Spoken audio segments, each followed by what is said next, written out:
You have to be like a ghost that nobody knows about. And a ghost shouldn't get their hands dirty, or bloody for that matter. Stealth in Kingdom Come Deliverance is just one of the many fun mechanics that this amazing game offers. However, to the uninitiated, it is easy to get lost in the world of KCD and not know how to lurk in the shadows. After all, it's not easy being a ghost, remaining unseen when all kinds of danger loiter in every road, bush, and alley. And so I've decided to create a Stealth 101 video for Kingdom Come Deliverance 2. I don't know if this is going to be a series, but I may consider it, we'll see. Anyway, for this one, I want to talk about the very basics of stealth, which entails understanding noise, visibility, conspicuousness, stealth takedown mechanics, and the HUD rabbits. Let's talk first about the holy trinity of KCD2 stealth: noise, visibility, and conspicuousness. These three stats are very crucial in stealth as they govern how easy it is for enemies to detect Henry when he is sneaking around. These stats are generally affected by Henry's current gear, so their effectiveness will heavily rely on what Henry is currently wearing. You can find these stats in the item information tab. Beginning with noise, this is the total noise level of Henry's gear. It has a maximum stat of 100 and you want to have this stat as close to 0 as you can. As mentioned, the noise stat is affected by the gear that Henry currently has equipped. So if you're wearing heavy armor like plates and brigantine, you'll likely be making a lot of noise. When I started the game and I had like level 6 stealth, I think I made an effort to keep my noise level at around 15 or 20 if possible. I did this by simply wearing lighter clothes and no armor at all when doing stealth missions. However, I did notice that I can sometimes get away with noise levels that are higher than 50. In some cases, I'm even able to sneak up behind an enemy while on full plate armor with 100 noise. I'm not sure if this was intended or something is wrong with the noise mechanic, because in the first KCD game, enemies and even sleeping enemies will become aware if you go near them with clanking plate armor. I mean, in KCD 1, I used to use the actual noise of the armor as a reference when fixing my noise stat. I made sure that I didn't make the clunking noises when crouching. So I bet there's something wrong with the noise here, especially since I think we should be making more noise when walking on grass and bushes, which also seem to not affect enemies at the moment. So yeah, as of the moment, I think noise is a stat that we can ignore. I'll do more testing in the future, but I'm expecting that they might release an update to fix this. Anyway, next let's talk about visibility, which is the stat that affects how far away an NPC can see Henry. Visibility is only a factor in stealth when you're approaching an enemy from the front and they are facing your direction. Basically, if you have low visibility, you might be able to approach an enemy and be like 5 or 7 meters away from them while they are facing you, and they won't notice you. Alternatively, if you have high visibility, an enemy will notice Henry even if he is like 15 or 20 meters away. Having low visibility is very helpful when sneaking in tight areas like houses, castles, and such, since if an NPC is walking your way, you will have more time to escape or hide. You will be able to notice them before they notice you. Furthermore, in some cases, like if a guard is watching a door inside the house, there will be no other way to approach him but through the front.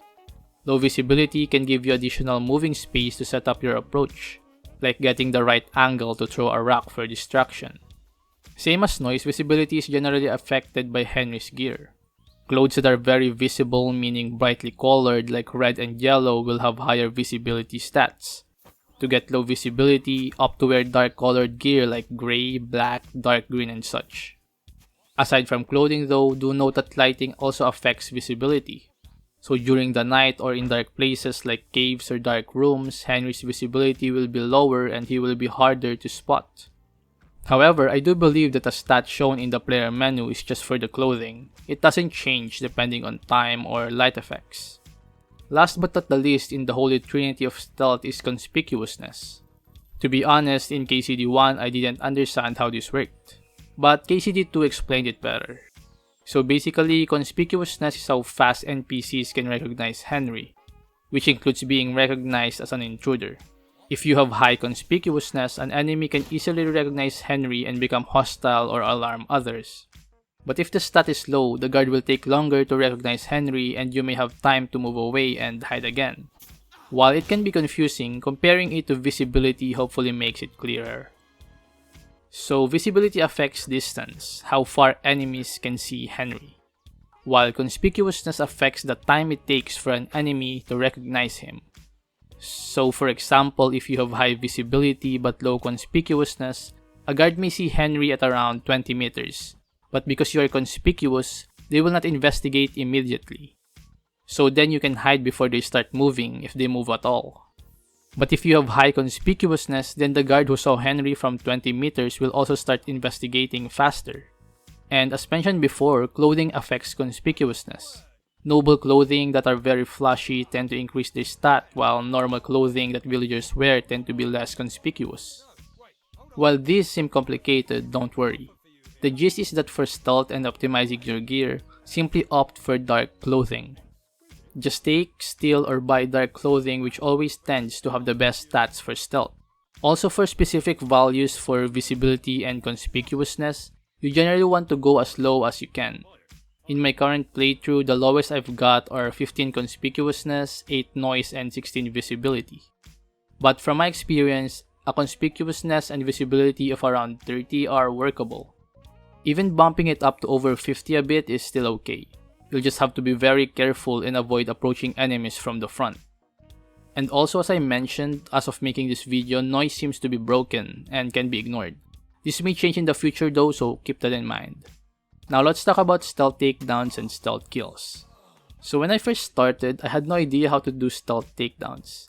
I kept failing and thought that Henry was just too weak to pull it off. But I eventually realized that there was a blue cross sword that pops out during the middle of the choking animation. And when this icon appears, you have to click the attack button, which is mouse 1 for me, so that Henry can complete the takedown. This was also later explained in a tutorial in the Simin Mill where you can also get lockpicks and even a dagger. But going back to the stealth takedown mechanic, even if you click the attack button when the icon appears, it is still possible to fail. This is because I think there is a timing window in which the player must click the button. If you are a second too late, the stealth takedown will fail.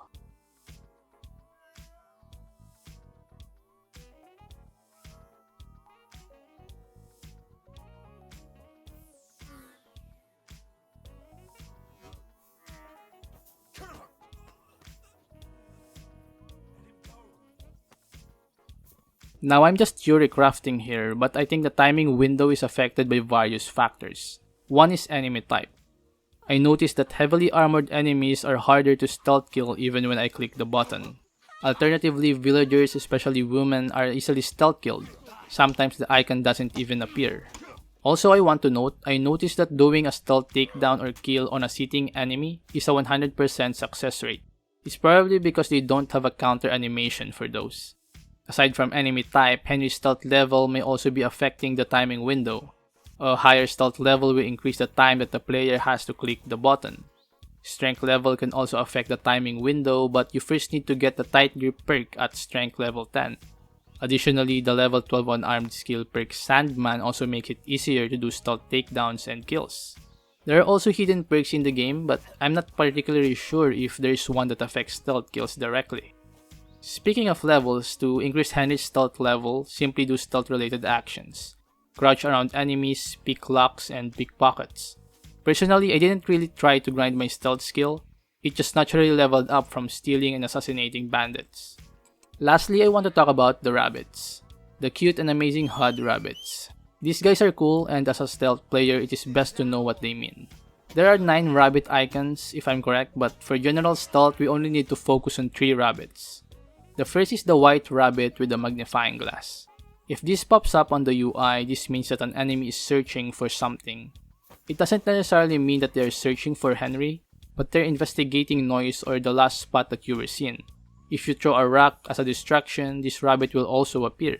The next rabbit is the golden rabbit with a sword. If this guy pops up, it means that enemies are aware of your presence and will likely walk towards you. If you're quick or have low conspicuousness, it may be possible for you to escape the area. However, if the enemy is like 5 or 8 meters from you, then they will likely approach and engage you, and it's already too late to escape. The last rabbit is another golden rabbit but with red rays coming from its back. This rabbit means you have been spotted. If you're spotted in a hostile area or by hostile enemies, they will likely start attacking you. You'll notice this by the red rabbit with a sword. If you're trespassing in a house or building, this can lead to you being accused of a crime. So in essence, you want to avoid this golden rabbit with red rays. And so that's it. This is KCD2 Stealth 101. I have other Stealth 101 topics in mind like thievery and such. We'll see if this turns out to be a series.